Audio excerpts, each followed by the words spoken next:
10 News Weather Authority from the JES Weather Center. Good evening, friends. We are finally wrapping up with showers and storms that have been very consistent for these past couple of days, and overnight we will still have the chance for a few stray showers, but as of now, most of us looking pretty dry. These counties that are highlighted in that light green color, that aerial flood watch that is in effect until midnight tonight. So we have about 45 minutes left with that flood watch in place and a few showers in the NRV. Besides that, dry, clear, but certainly still very, very muggy. I wanted to recap a few rainfall totals with you for the past 12 hours, our accumulations. You'll notice how spotty this is. Some areas have been completely dry, just showing up as gray on the map there, but areas highlighted, you will notice for portions of the NRV receiving 3 inches of rainfall. Very isolated instances, but still that 3-inch rainfall within the past 12 hours.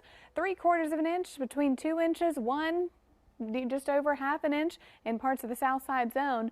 This is exactly what we have seen the past couple days. Very, very hit or miss, but the storms that pop up, they tap into a lot of moisture that we still have in the atmosphere, and that did bring significant amounts of rainfall because there is that moisture that is present and the storms are moving extremely slow. So tomorrow we do have another flash flood risk that is on deck, and this is for the majority of the state of Virginia, and a slight risk for seeing flash flooding throughout the afternoon and evening hours, especially when we get those slow movers back in the area with those storms that pass through.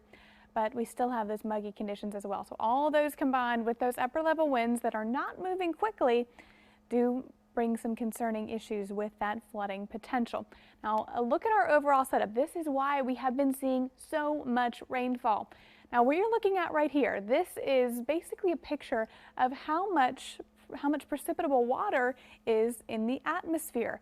The green that you're seeing, the brighter the shade, the more moisture content is in the atmosphere. So we are stuck between two weather makers. Center low pressure that we were watching for a tropical development, but we are still about a 10% chance of development, so that is very low, and that moves further inland, it will die down. But it still brings in a lot of moisture into our area. And that continues. Same story here with that center of high pressure. So we are sandwiched in between both of these weather makers. Both of them are bringing moisture throughout the southeast and into the mid-Atlantic. Pattern continues. When we have those storms tapping into that moisture, it will bring the chance for these very heavy rain showers.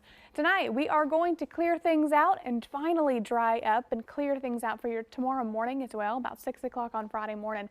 Totally clear and dry, but the clear and dry conditions, the sunshine, fuels the storms later on. So by about 10 to 11, that's when we see the potential for those pop-up storms back on deck. Zone by zone, low temperatures tonight back in the 70s and 60s, still very muggy, so our low temperatures not falling a ton. And your 7-day forecast in the 80s and 90s with daily showers and thunderstorms. We will see the more widespread storms tomorrow and Saturday,